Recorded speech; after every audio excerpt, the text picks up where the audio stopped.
Hello friends, welcome to Jharkhand परीक्षा। झारखंड सामान्य अध्ययन के प्रीवियस ईयर क्वेश्चंस को हम लोग पढ़ रहे हैं। ये सेकंड लेक्चर है। लगभग 2300 प्लस क्वेश्चंस को हम लोग देखने वाले हैं। और इसका अगर आप टेस्ट प्रैक्टिस करना चाहें बाइलिंगुअल में, तो आप ऐप को डाउनलोड करके प्रैक्टिस कर सकते हैं। और ऐप में जो है, यहाँ पर आप सेट वाइज देख रहे हैं। हर सेट में 25 क्वेश्चन रखा गया है विथ एक्सप्लेनेशन। आपको ये अच्छे से देखने हैं। ऐप में टॉपिक वाइज भी ये अवेलेबल रहेगा। ऐप में टॉपिक वाइज भी ये जो आप देख रहे हैं सीरीज, ये अवेलेबल रहेगा, तो आप एक्सेस कर सकते हैं अगर चाहें तो। ठीक है, तो चलिए स्टार्ट करते हैं। ये सेकंड लेक्चर है। इसके पहले 25 क्वेश्चन हम लोगों ने देखा था, आज फिर 25 क्वेश्चन को देखेंगे। फर्स्ट क्वेश्चन है, झारखंड में इनमें से कौन सा क्षेत्र सर्वाधिक वन आच्छादित है, मतलब फॉरेस्ट कवर्ड। सबसे ज्यादा फॉरेस्ट कवर्ड कहाँ है? तो ये जो क्वेश्चन ये किसके अकॉर्डिंग दिया जाता है? ISFR, Indian state of forest survey report. Okay, तो अभी जो लेटेस्ट में है वो 2023 का डेटा है। इसके पहले 2021 का था। हर 2 साल में ये डेटा आता है। 2025 का भी रिपोर्ट नहीं आया है। तो जो भी आंसर होगा वो 2023 के अनुसार ही होगा। तो 2023 के अनुसार क्या है, झारखंड में टोटल जो फॉरेस्ट कवर है, टोटल एरिया कितना है? 79,716 स्क्वायर किलोमीटर। ओके, इसमें फॉरेस्ट कवर कितना है? इसमें फॉरेस्ट कवर है 23,765.78 स्क्वायर किलोमीटर। ये टोटल फॉरेस्ट एरिया है। परसेंटेज की बात करें तो परसेंटेज में ये कितना हो जाता है? परसेंटेज में ये हो जाता है 29.81%। ये 2023 का है। यही 2021 का जब देखेंगे हम लोग, ये 2021 का होता है 29.76%। 2021 का डेटा। ठीक है, इसमें आपको याद रखना होता है कि कौन से डिस्ट्रिक्ट में सबसे ज़्यादा फॉरेस्ट है, सबसे कम फॉरेस्ट है। ओके, तो अगर बॉटम 3 की बात करें, सबसे कम बॉटम 3 की बात करें तो कौन कौन सा डिस्ट्रिक्ट आता है? सबसे पहले जामताड़ा, मतलब जामताड़ा में सबसे कम फॉरेस्ट है। उसके बाद आता है देवघर, और थर्ड में आता है धनबाद। धनबाद, ये हो गया जब हम लोग बात करते हैं बॉटम 3। चाहे आप परसेंटेज में देख लें या फिर फॉरेस्ट एरिया में देख लें, ये तीनों डिस्ट्रिक्ट जो है सेम रहेगा दोनों कंडीशन में। लेकिन सबसे ज्यादा फॉरेस्ट की बात की जाए, सबसे ज्यादा, तो यहां आपको ध्यान देना है कि फॉरेस्ट एरिया की बात हो रही है या फिर परसेंटेज की बात हो रही है। अगर फॉरेस्ट एरिया की बात करेंगे तो सबसे ज्यादा कहाँ है? सबसे ज्यादा है पश्चिम सिंहभूम में। उसके बाद कहाँ है? उसके बाद लातेहार में है। और फिर कहाँ है सबसे ज्यादा? चतरा में है। ये क्या हो गया जब बात करते हैं हम लोग फॉरेस्ट एरिया की।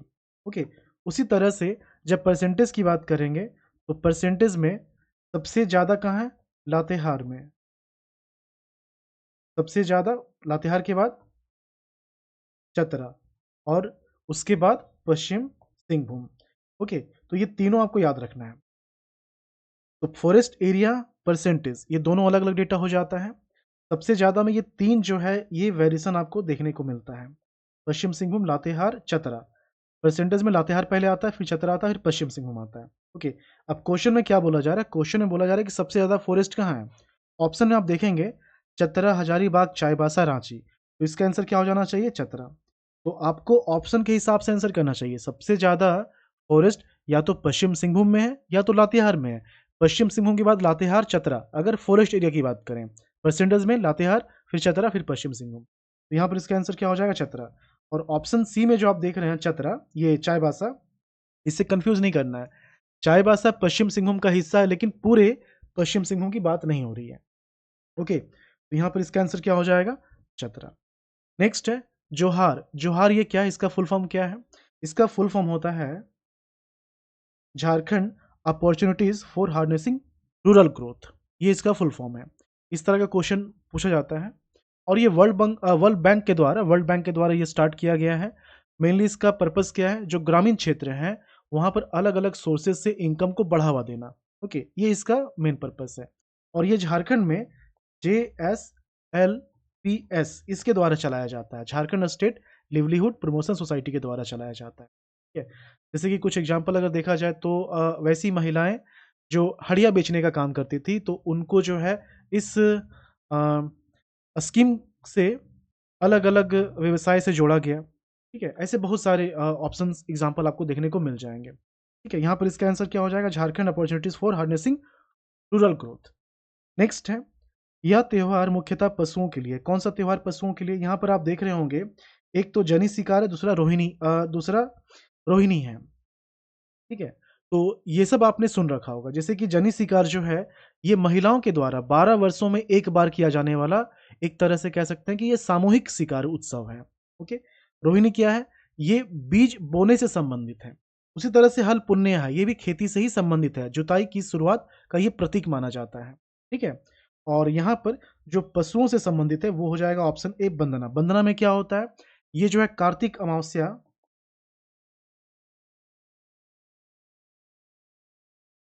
कार्तिक अमावस्या के समय ये मनाया जाता है। और जो पालतू पशु होते हैं, खासकर गौवंश, इनके पूजा से संबंधित है। तो इसमें क्या किया जाता है, पशुओं को नहलाया जाता है, उनको सजाया जाता है और उनकी पूजा की जाती है। ठीक ऐसा ही एक पर्व है सोहराय। ओके, तो सोहराय और वंदना ये जो है पशुओं से संबंधित है। यहाँ पर इसका आंसर क्या हो जाएगा, वंदना हो जाएगा।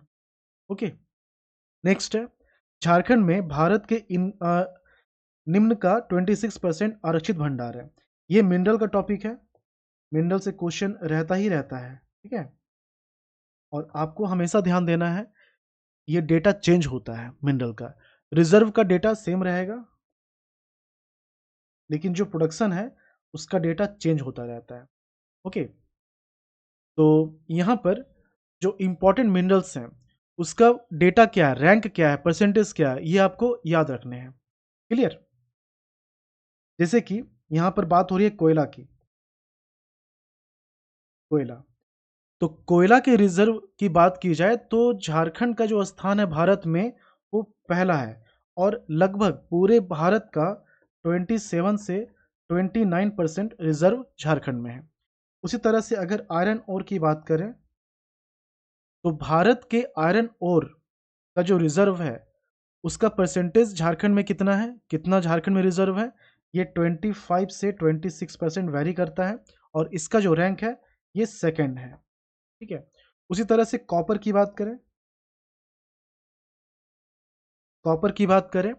तो कॉपर का जो परसेंटेज है ये 18 टू 19% है। परसेंटेज मतलब क्या हुआ, पूरे भारत में जितना कॉपर और अवेलेबल है उसका झारखंड में कितना है, कितना परसेंटेज है, तो 18 टू 19%।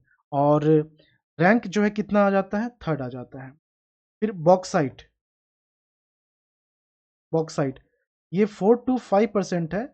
और रैंक की बात करें तो झारखंड का जो स्थान है वो 7वां है। ये चार आप याद रखें। ठीक है, जैसे कोयला है तो कोयले का जो मुख्य क्षेत्र है वो धनबाद, बोकारो, रामगढ़, हजारीबाग। पर्टिकुलर एरिया की बात करेंगे तो झरिया, कर्णपुरा, बोकारो आ जाता है। आयरन ओर की बात करेंगे तो पश्चिम सिंहभूम। कॉपर की बात करेंगे तो पूर्वी सिंहभूम। बॉक्साइट की बात करेंगे तो लोहरदग्गा, गुमला, ये सब आ जाता है। ओके, तो 26% की बात हो रही है, तो 26% के लिए इसका आंसर हो जाएगा आयरन ओर। कंफ्यूज नहीं करना है कोल और आयरन ओर में। कोल का जो परसेंटेज है 27 से ऊपर है, जबकि 26 तक का जो परसेंटेज है वो आयरन ओर का है। यहाँ पर इसका आंसर ऑप्शन बी हो जाएगा। ओके, नेक्स्ट है योजना आयोग रिपोर्ट 1989 की वर्गीकृत कृषि मौसम क्षेत्रों में झारखंड किस क्षेत्र के अंतर्गत आता है। तो ये जो है इस समय प्लानिंग कमीशन के द्वारा क्या किया गया था कि पूरे भारत को 15 कृषि जलवायु क्षेत्र में, एग्रो क्लाइमेटिक जोन में डिवाइड किया गया था। 15 क्लाइमेटिक जोन में डिवाइड किया गया था। उसमें से अलग अलग है, जोन 1, 2, 3, 4, 5 इस तरह से है। तो जो झारखंड है ये आता है जोन 7 में, झारखंड जोन 7 में आता है। ओके, और इसका नाम क्या है? इसका नाम है पूर्वी पठार एवं पहाड़ी क्षेत्र। पूर्वी पठार एवं पहाड़ी क्षेत्र। ओके, यहाँ पर आप देख रहे हैं मध्य पठार एवं पहाड़ी क्षेत्र। मध्य पठार और मध्य पठार एवं पहाड़ी क्षेत्र, इसके साथ साथ पश्चिम पठार एवं पहाड़ी क्षेत्र, ये दोनों जो है भारत के पश्चिम हिस्सा को कवर करता है। और मध्यवर्ती गांगेय क्षेत्र ये बिहार उत्तर प्रदेश को कवर करता है। यहाँ पर इसका आंसर क्या हो जाएगा? पूर्वी पठार एवं पहाड़ी क्षेत्र। ओके, नेक्स्ट देखते हैं। नेक्स्ट क्वेश्चन है, देश की जनसंख्या का लगभग कितना हिस्सा झारखंड की जनसंख्या आच्छादित करता है? जब भी आप ये याद रखेंगे तो दोनों साथ में याद रखना, मतलब पॉपुलेशन और एरिया। ठीक है, तो ये जब भी आंसर करना है आपको, अभी क्या है उसको भूल जाइए। सेंसस 2011 के अनुसार आपको आंसर करना, चाहे यहाँ पर देखिए यहाँ तो मेंशन कर दिया गया है ना, मेंशन किया जाए या फिर नहीं, आपको आंसर सेंसस 2011 से ही करना है। 2021 का और नेक्स्ट ईयर तक आ जाएगा रिपोर्ट, लेकिन अभी तक यही है। तो इसमें क्या है, जो पॉपुलेशन है वो कितना है झारखंड का?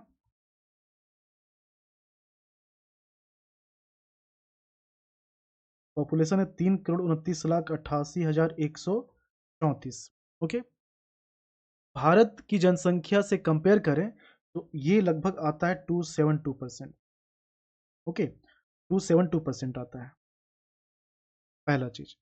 जब एरिया की बात करते हैं तो एरिया कितना है? 79,716 स्क्वायर किलोमीटर या 14 स्क्वायर किलोमीटर, इसमें कंफ्यूज नहीं करना है। जब हम लोग सेंट्रल गवर्नमेंट का डेटा देखते हैं, जैसे कि फॉरेस्ट सर्वे, तो आपको मिलेगा 16। जब आप देखेंगे झारखंड गवर्नमेंट का डेटा तो आपको मिलेगा 14। ओके, तो ये वेरी करता है डेटा के अनुसार। तो 16 स्क्वायर किलोमीटर ये क्या हो गया? एरिया हो गया। परसेंटेज में कितना? परसेंटेज में 2.42% भारत के एरिया का। ओके, इसमें रैंक की बात करें तो पॉपुलेशन के लिए झारखंड का जो रैंक है भारत की जनसंख्या के अनुसार, ये है 14th। ओके, और एरिया के लिए झारखंड का जो रैंक है ये है 15th। 2.72 होना चाहिए, लेकिन ऑप्शन में आप देख रहे हैं 2.72 नहीं है, तो जो नजदीक का है उसको आंसर कीजिए। क्या हो जाएगा आंसर? 2.62%। 2.62%। ओके, नेक्स्ट, इनमें से कौन झारखंड का धनुर्धर नहीं है, मतलब तीरंदाज नहीं है, आर्चर नहीं है? ओके, मधुमिता कुमारी, दीपिका कुमारी, पूर्णिमा महतो, ये सभी जो है तीरंदाज हैं। और पूर्णिमा महतो, इनको द्रोणाचार्य पुरस्कार भी मिल चुका है। पूर्णिमा महतो को द्रोणाचार्य पुरस्कार भी मिल चुका है। बाकी जो आप देख रहे हैं यहाँ पर ऑप्शन डी, अरुणा मिश्रा, ये बॉक्सर है। ये क्या है? मुक्केबाज, बॉक्सर है। क्लियर? नेक्स्ट, प्राचीन काल में इसे राजा कटंग देव द्वारा शासित बीरू कैसलपुर परगना के नाम से जाना जाता था। ये कौन सा एरिया है? सिमडेगा। सिमडेगा को प्राचीन काल में बीरू कैसलपुर के नाम से जाना जाता था। ओके, जब आप नागवंश पढ़ेंगे तो उस समय आपको ये समझ में आएगा। जब मुंडा जनजाति शासन व्यवस्था पढ़ेंगे तो उस समय इसका जिक्र मिलता है। ठीक है, और ये जो सिमडेगा है, इसे नर्सरी ऑफ गेम्स कहा जाता है। क्यों? क्योंकि यहाँ पर बहुत ही ज़्यादा हॉकी प्लेयर्स हैं। ओके, इस कारण से। और यहाँ पर एक प्रसिद्ध मेला का भी आयोजन होता है जिसको बोलते हैं राम रेखा मेला। इसको क्या बोलते हैं? नर्सरी ऑफ गेम्स, और यहीं पर राम रेखा मेला का आयोजन हो। ओके, नेक्स्ट है, टोकरी बनाने वालों का छोटा समुदाय जो दीवारों पर प्रकृति पार्थिव रंगों का प्रयोग करते हैं, इसमें से कौन सा ट्राइब है? तो इसका आंसर हो जाएगा ऑप्शन सी, तूरी। देखिए तूरी जो है ये शेड्यूल कास्ट में आते हैं, लेकिन इसे अर्ध जनजाति के रूप में भी कभी कभी परिभाषित किया जाता है। शेड्यूल कास्ट में आते हैं लेकिन अर्ध जनजाति के रूप में भी परिभाषित किया जाता है। और इनका काम देखिए, जब भी आप आर्ट्स एंड कल्चर पढ़ेंगे, झारखंड का आर्ट्स एंड कल्चर पढ़ेंगे, तो वहाँ पर बहुत कुछ आप देखेंगे कि कौन सी जनजाति, कौन सा समुदाय, कौन सा काम किया करता था। लेकिन जब आप कंपेयर करेंगे प्रेजेंट से, वो आपको नहीं मिलेगा। तो प्रेजेंट से कंपेयर नहीं करना है। जितनी भी चीज़ों को यहाँ पढ़ाया जाता है वो सब पहले जो होता था, उनका उनकी जो परंपरा रही थी, जो संस्कृति रही थी, उससे क्वेश्चन आता है। प्रेजेंट के अनुसार नहीं आता है क्वेश्चन। ओके, तो इनका ये जो है काम हुआ करता था। बाकी जो आप देख रहे हैं जैसे कि मुंडा, तो मुंडा जनजाति जो है ये कृषि और सामाजिक संगठन के लिए जाने जाते थे। कुर्मी, ये भी कृषक हैं, कृषि के लिए जाने जाते हैं। बिरहोर, बिरहोर जो है ये शिकार करने के लिए और रस्सी बनाने के लिए फेमस है। इसका आंसर ऑप्शन सी तूरी। ये 2021 में जेपीसी में क्वेश्चन पूछा गया था। ठीक है, नेक्स्ट है झारखंड राज्य का सिंचित क्षेत्र। इस तरह का क्वेश्चन बहुत आता है। इरिगेटेड एरिया, फिर कृषि लायक क्षेत्र कितना है, ये सब जो है डेटा वाले क्वेश्चन है और अलग अलग बुक में अलग अलग आंसर आपको देखने को मिलेगा, लेकिन समझना है कि क्वेश्चन में कौन सा वर्ड इस्तेमाल किया गया, उसके अकॉर्डिंग क्वेश्चन का आंसर वेरी करता है।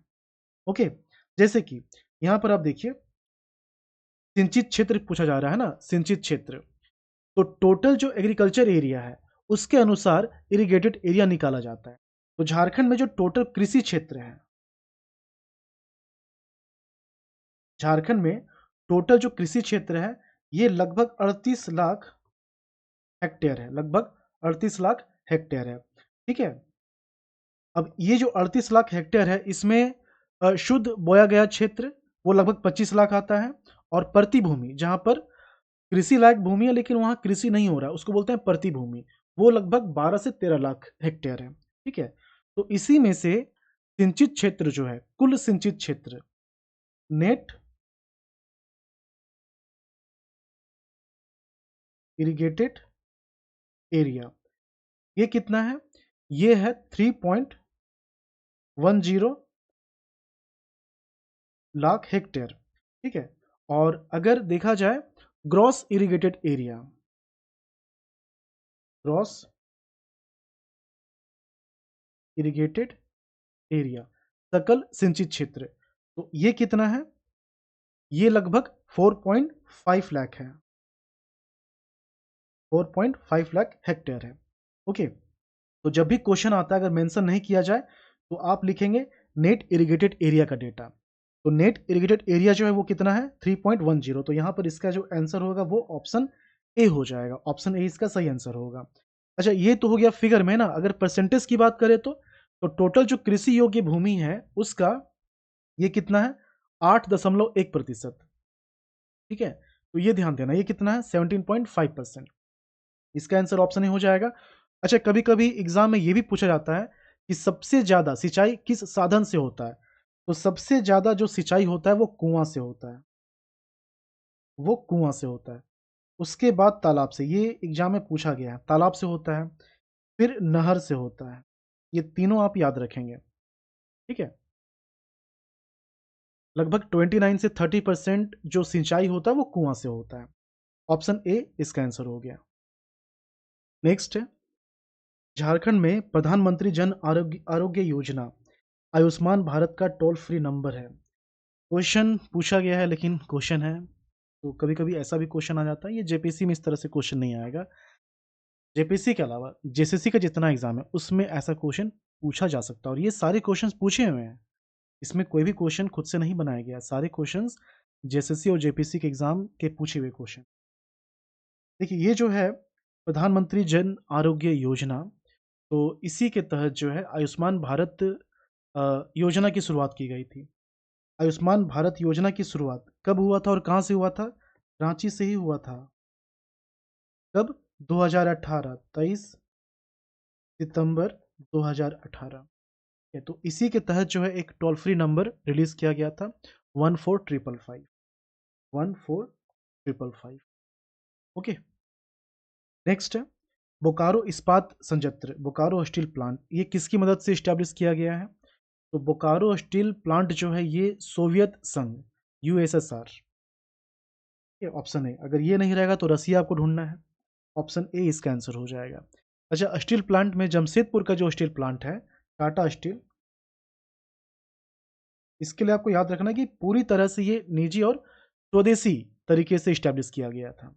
ठीक है, ऑप्शन ए सोवियत संघ हो जाएगा इसका आंसर।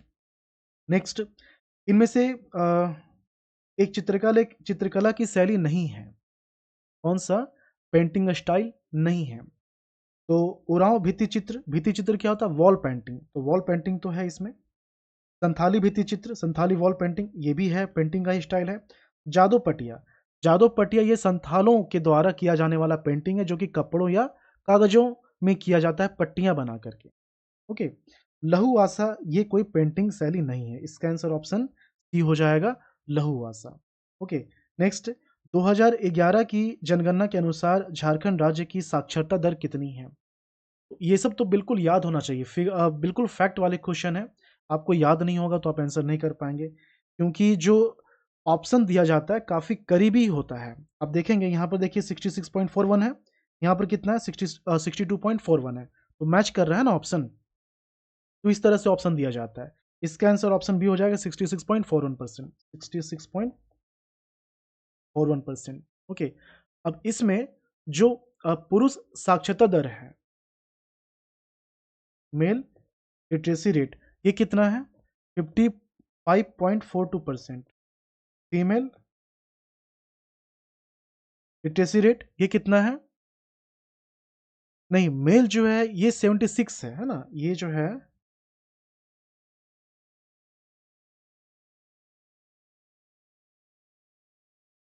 मेल लिटरेसी रेट ये 76.84% है, और फीमेल लिटरेसी रेट है 55.42%। अच्छा, आपको ये भी याद रखना है कि सबसे ज़्यादा सर्वाधिक साक्षरता दर वाला जिला कौन सा है? रांची। सबसे ज़्यादा। और सबसे कम कहाँ है? पाकुड़। पाकुड़ सबसे कम। ओके, इसका आंसर क्या हो गया? Option B. Next, identify the odd one out on this basis, on the basis of location. Options देखते हैं हम लोग क्या है। दसम, सदनी, जोन्हा, पंचघाघ वाटरफॉल के नाम है। तो अलग कौन सा दिख रहा है? देखिए, दसम ये रांची में है, जोन्हा ये रांची में है, रांची, रांची, ये कहाँ? खूंटी में। और सदनी, सदनी जलप्रपात, ये जो वाटरफॉल है ये कहाँ है? ये गुमला में है, ये गुमला में है। ओके, गुमला में शंख रिवर पर है ये, शंख रिवर पर। ठीक है, दसम जो है ये कांची नदी पर है, जोना राड़ू नदी पर है। तो अलग कौन सा दिख रहा है? देखिए, रांची खूंटी लगभग आसपास है, गुमला दूर है। ओके, तो इसमें सही आंसर जो होगा वो हो जाएगा सदनी जलप्रपात। अब बोलेंगे कि पंचघाघ क्यों नहीं होगा? तो पंचघाघ और रांची में ज़्यादा डिफरेंस नहीं है, ज़्यादा डिस्टेंस नहीं है। ठीक है, इसका आंसर ऑप्शन बी हो जाएगा, सदनी वाटरफॉल। कभी कभी ऑप्शन देखकर भी आपको आंसर करने पड़ेंगे, एग्जैक्टली वो नहीं आएगा आपने जो पढ़ रखा है। तो प्रैक्टिस, प्रीवियस ईयर क्वेश्चन को देखने से ये सब फायदा होता है। ओके, नेक्स्ट है, लांस नायक अल्बर्ट एका की मृत्यु कौन से युद्ध में लड़ने के दौरान हुई थी? यहाँ पर देखिए, आर्मी में अलग अलग रैंक होता है, तो जो नॉन कमीशन ऑफिसर जो होते हैं, एक होता है कमीशन, एक होता है जूनियर कमीशन, और एक होता है नॉन कमीशन। तो नॉन कमीशन में सबसे नीचे जो होते हैं वो कौन आते हैं? सबसे पहले सिपाही होते हैं, जिसको बोलते हैं सिपॉय। ठीक है,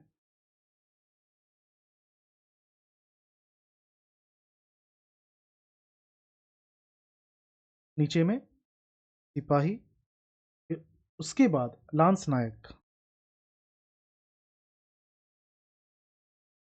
लांस नायक। तो इसलिए साथ में लांस नायक लगाया जाता है। ओके, यहाँ पर देखिए ऑप्शन में 71 भी है, 65 भी है, यहीं पर कंफ्यूजन होता है। 65 में भी ये शामिल हुए थे, लेकिन ये शहीद हुए थे 71 के वॉर में। ऑप्शन ए इसका आंसर हो जाएगा, ऑप्शन ए। और अगरतला के क्षेत्र में ये शहीद हुए थे दुश्मन के बंकरों को नष्ट करने के दौरान। ये किस बटालियन में थे? ये भी एग्जाम में आ सकता है, ब्रिगेड ऑफ द गार्ड्स, इसके 14 बटालियन में। क्यों इतना इंपॉर्टेंट क्यों हो जाते हैं? इसलिए क्योंकि ये एकमात्र व्यक्ति हैं झारखंड के जिनको परमवीर चक्र से सम्मानित किया गया है, मरणोपरांत परमवीर चक्र से सम्मानित किया गया है। इसलिए महत्वपूर्ण हो जाते हैं। ठीक है, नेक्स्ट है, झारखंड राज्य के वर्तमान राज्यपाल कौन है? देखिए, यहाँ पर लिखा गया है कॉन्टेक्स्ट 2019। ओके, 2019 जब ये क्वेश्चन पूछा गया था उस समय के अनुसार आंसर करना है, इसलिए यहाँ मेंशन कर दिया गया है। तो जब क्वेश्चन पूछा गया था उस समय झारखंड की जो राज्यपाल थी वो द्रौपदी मुर्मू थी। ओके, इसके अनुसार द्रौपदी मुर्मू 2019 में, ठीक है?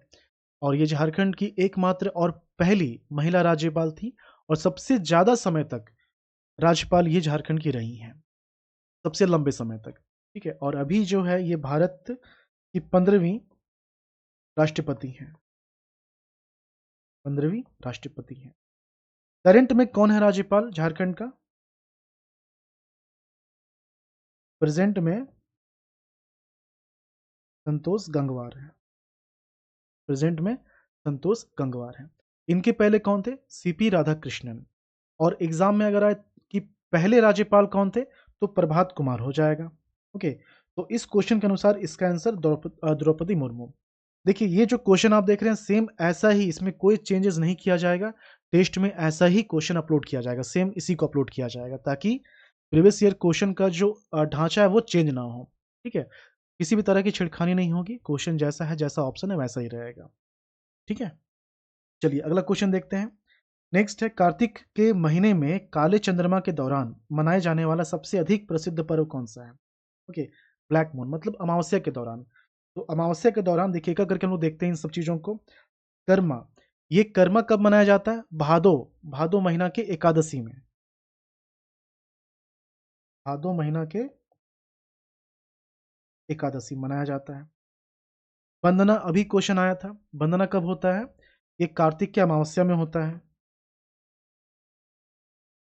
कार्तिक अमावस्या, ठीक है? सरहुल, सरहुल कब मनाया जाता है? चैत, चैत माह के शुक्ल पक्ष के तृतीया को मनाया जाता है। ओके, जावा, जावा और कर्मा एक साथ होता है। कर्मा के ठीक पहले जावा पर्व होता है लेकिन दोनों अलग-अलग है। जावा जो है ये प्रजनन से संबंधित है, प्रजनन क्षमता बढ़ाने के लिए जो अविवाहित युवतियाँ हैं वो इसको करती हैं जावा, और इसमें अलग-अलग जैसे कि जौ, धान, चना ये सब के जो पौधे हैं ये रखे जाते हैं, ठीक है? तो ये भी कब होगा? ये भी भादों में होगा। तो कार्तिक की अमावस्या में जो मनाया जाता है वो हो जाएगा यहाँ वंदना। एक वंदना आप याद रखेंगे, दूसरा सोहराय।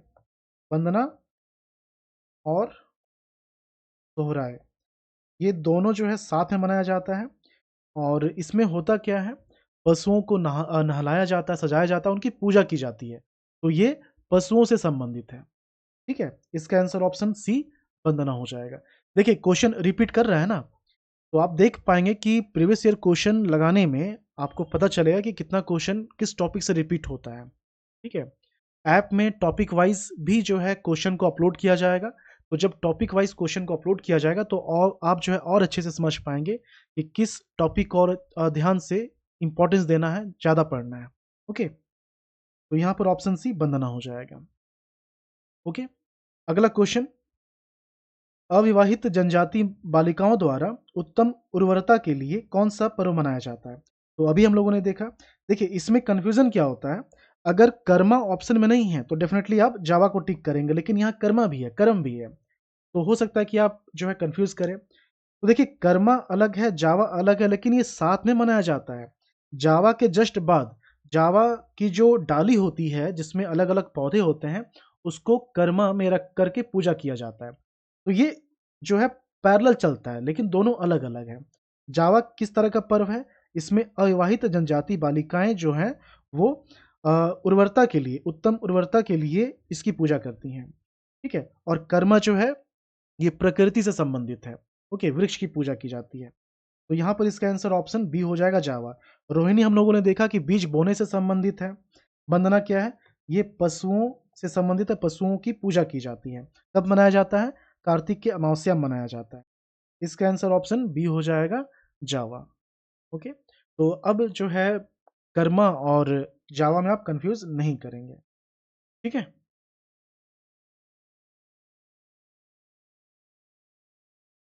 और यहाँ पर तो वैसा कुछ नहीं है, ठीक है? चलिए, अगला क्वेश्चन है, निम्न कथन की सहायता से पर्व की पहचान करें। क्या लिखा हुआ है? पुजारी मिट्टी के 3 पात्र ताजे पानी से भरता है। पानी का स्तर घटना अकाल की भविष्यवाणी है। ये सरहुल की बात हो रही है ना? ये सरहुल की बात हो रही है। सरहुल कब मनाया जाता है? चैत माह में मनाया जाता है। सरहुल जो है, ये चैत माह में मनाया जाता है। ओके। और इसमें क्या होता है कि जो सखुआ जिसको बोलते हैं, शॉल वृक्ष, इसके फूलों की पूजा की जाती है। इसके फूलों से पूजा की जाती है। ठीक है। सरहुल जो है उरांव में क्या बोलते हैं? हद्दी बोलते हैं। संथाल में क्या बोला जाता है? संथाल में बापरो बोला जाता है। संथाल में बापरो बोला जाता है। तो सरहुल में क्या होता है कि मिट्टी के 3 पात्र रखे जाते हैं। 3 पात्र रखे जाते हैं और इसमें पानी भर करके छोड़ दिया जाता है। अगले दिन अगर पानी का स्तर कम हो गया तो अकाल की भविष्यवाणी की जाती है, और अगर स्तर ठीक है तो अच्छी बारिश की जो है भविष्यवाणी होती है। तो यहाँ पर इसका आंसर ऑप्शन बी हो जाएगा। कर्मा हम लोगों ने देखा कि ये जो कर्मा है ये भादो मास में मनाया जाता है एकादशी को, और इसी समय जावा भी मनाया जाता है जो कि उत्तम उर्वरता के लिए मनाया जाता है। उसके बाद टूसू पर्व जो है ये कब होता है? ये मकर संक्रांति के समय मनाया जाता है, सूर्य की पूजा की जाती है। ओके, तो यहाँ पर इसका आंसर सरहुल हो जाएगा। नेक्स्ट है, सरदारी आंदोलन निम्न कारण से हुआ था। सरदारी आंदोलन, यहाँ पर ईसाई बेगारी के विरुद्ध असंतोष, किराए में वृद्धि। यहाँ पर इसका आंसर क्या हो जाएगा? बेगारी के विरुद्ध असंतोष, किराए में वृद्धि। ऑप्शन डी इसका आंसर हो जाएगा। Option D. सरदारी आंदोलन है क्या? 1858 से लेकर के 1895 तक ये विद्रोह जो है चलता है, आंदोलन चलता है। कोल विद्रोह के बाद जो है ये शुरू होता है। और क्यों शुरू होता है? मुंडा और उरांव जनजातियों के द्वारा अपनी जमीनों को वापस लेने के लिए, जो उनकी खूटकट्टी जमीन थी, पैतृक भूमि जो थी, उनको वापस लेने के लिए ये आंदोलन किया जाता है। और इसलिए इस आंदोलन को जो है मल्की मुल्की लड़ाई भी कहते हैं, लैंड स्ट्रगल भी कहा जाता है इसको। ठीक है। और यही आंदोलन है जिसके आंदोलनकारी, जो क्रांतिकारी, बाद में चल करके बिरसा मुंडा आंदोलन से जुड़ जाते हैं। ठीक है। तो इसलिए 1895 तक ही लिखा जाता है, क्योंकि ये आंदोलन बिरसा मुंडा आंदोलन के साथ मर्ज हो जाता है। ओके। तो ये जो है भूमि और अधिकार से संबंधित लड़ाई था। इसका आंसर ऑप्शन डी हो जाएगा। नेक्स्ट है, पहला जनजातीय नेता जिसने अंग्रेजों के विरुद्ध हथियार उठाया था। देखिए, बिरसा मुंडा जो है ये 1895 में बिरसा मुंडा आंदोलन करते हैं। 1895 में बुद्धू भगत ये कोल विद्रोह से संबंधित है। 1831 तिलका मांझी, तिलका मांझी ये जो है इनको जबरा पहाड़िया के नाम से भी जाना जाता है। और 1780 के दशक में 1780 के दशक में जो है ये अंग्रेजों के खिलाफ विद्रोह करते हैं। और उस समय भागलपुर के कलेक्टर थे अगस्टस क्लीवलैंड, उनको जो है ये तीर से मार करके गिराते हैं। ठीक है। तो यहाँ पर इसका आंसर ऑप्शन सी हो जाएगा, तिलका मांझी। और तिलका मांझी को 1785 में भागलपुर में जो है एक बरगद के पेड़ पर फांसी दी गई थी। बहुत ही बेरहमी से फांसी दिया गया था। उस स्थान को भी बाबा तिलका मांझी चौक के नाम से जाना जाता है। ठीक है। तो तिलका मांझी के लगभग 100 वर्ष के बाद बिरसा मुंडा आंदोलन करते हैं। ठीक है। और लगभग 50 वर्ष के बाद बुद्धू भगत आंदोलन करते हैं। तो सबसे पहले नेता तिलका मांझी थे, और इसलिए इनको आदि विद्रोही के नाम से भी जाना जाता है। आदि विद्रोही के नाम से भी जाना जाता है। ठीक है। झारखंड सरकार के द्वारा एक स्कीम लाया गया था, शहीद ग्राम विकास योजना। इसमें वैसे जनजातीय क्रांतिकारी जिन्होंने अंग्रेजों के खिलाफ आंदोलन किया था, तो उनके जन्म स्थान का जो गांव है उसको डेवलप किया जा रहा है। उस स्कीम में तिलका मांझी का नाम नहीं है। क्यों? क्योंकि तिलका मांझी का जो जन्म है, जो उनका एरिया था, वो बिहार में आता है, भागलपुर में आता है। ठीक है, झारखंड में नहीं आता है। यहाँ पर इसका answer option C Tilka Manjhi हो जाएगा। Okay. Next, the MPI 2018 report expresses the following about Jharkhand. ये है क्या? पॉवर्टी इंडेक्स ये है क्या? 2018 में जब रिपोर्ट आया था तो उस समय पिछले 10 वर्षों में झारखंड ने गरीबी को कम करने के लिए क्या किया है और कितनी तेजी से डेवलप किया है, आगे बढ़ा है बाकी राज्यों के रिस्पेक्ट में, तो उसमें झारखंड को एक अच्छा जो है रिस्पॉन्स मिला। और यहाँ पर ये बताया गया कि झारखंड में मैक्सिमम ग्रोथ हो रहा है, मैक्सिमम ग्रोथ हो रहा है। ये 2018 का है। अभी 2023 का रिपोर्ट है तो 2023 के रिपोर्ट में भी यही चीज़ है कि ग्रोथ हो रहा है, लेकिन अभी भी झारखंड गरीब राज्य की श्रेणी में आता है। अभी भी झारखंड जो है गरीब राज्य की श्रेणी में आता है, लेकिन प्रोग्रेस की बात करें तो मैक्सिमम ग्रोथ आ जाएगा, मैक्सिमम ग्रोथ आ जाएगा। ओके, इसका आंसर ऑप्शन बी हो गया। और एक चीज ध्यान रखना है कि ये जो पॉवर्टी इंडेक्स है ये सिर्फ इनकम के लिए नहीं है, ये स्वास्थ्य, शिक्षा, जो स्टैंडर्ड ऑफ लिविंग है, इन सभी का मेजरमेंट है, इन सभी का जो है, इन सभी को दर्शाता है। ओके, नेक्स्ट, झारखंड की कृषि अर्थव्यवस्था की विशेषता क्या है? अभी एक क्वेश्चन आया था पहले वाले पार्ट में, उसमें ये कहा गया था कि जब भी हम लोग बात करेंगे इनकम का सोर्स, अगर हम लोग बात करते हैं इनकम का सोर्स, सोर्स ऑफ इनकम, तो क्या हो जाएगा? माइनिंग हो जाएगा, खनन हो जाएगा। लेकिन अगर बोला जाए बैकबोन, बेस ऑफ इकोनॉमी, तो कृषि का नाम आता है। लेकिन कृषि झारखंड में इस तरह से होता है कि लोग यहाँ पर बस अपने लिए कृषि करते हैं, अपना गुजारा करते हैं, एक्सपोर्ट नहीं हो पाता है। ओके, सिंचाई की कमी है, नदियाँ बहुत सारी हैं, लेकिन नदियाँ बहुत सारी होने के कारण सिंचाई की व्यवस्था वैसी नहीं है। पठारी एरिया है, पठारी एरिया होने के कारण यहाँ जो सिंचाई है वो ज़्यादातर मानसून पर डिपेंडेंट है, बरसात पे निर्भर होना पड़ता है। ओके, तो डिपेंडेंस ऑन नेचर ये सही है, ठीक है। और सबसे ज़्यादा धान की खेती होती है, सबसे ज़्यादा जितने फसल होते हैं वो लगभग 60 to 70% उसमें धान की खेती होती है, तो ये भी सही है। और इरिगेशन कुछ खास नहीं है, सिंचाई की व्यवस्था कुछ खास नहीं है क्योंकि पठारी एरिया है। ओके, तो ये तीनों ऑप्शन सही हैं, इसका ऑप्शन डी हो जाएगा, उपर्युक्त सभी। अच्छा, क्वेश्चन आ जाए कि सबसे ज़्यादा सिंचाई का साधन क्या है, तो कुआं, ये क्वेश्चन पूछा हुआ है, ये भी आप याद रखेंगे। ओके, इसका आंसर ऑप्शन डी हो जाएगा। नेक्स्ट, झारखंड के इस लोक नृत्य का नाम बताएं। देखिए, पाइका एक लोक नृत्य है जो कि वृक्ष से जुड़ा हुआ है, यहाँ पर क्वेश्चन में पूछा गया जो वृक्ष से संबंधित है। पाइका एक लोक नृत्य है और कैसा है, ये मार्शल आर्ट्स से संबंधित है।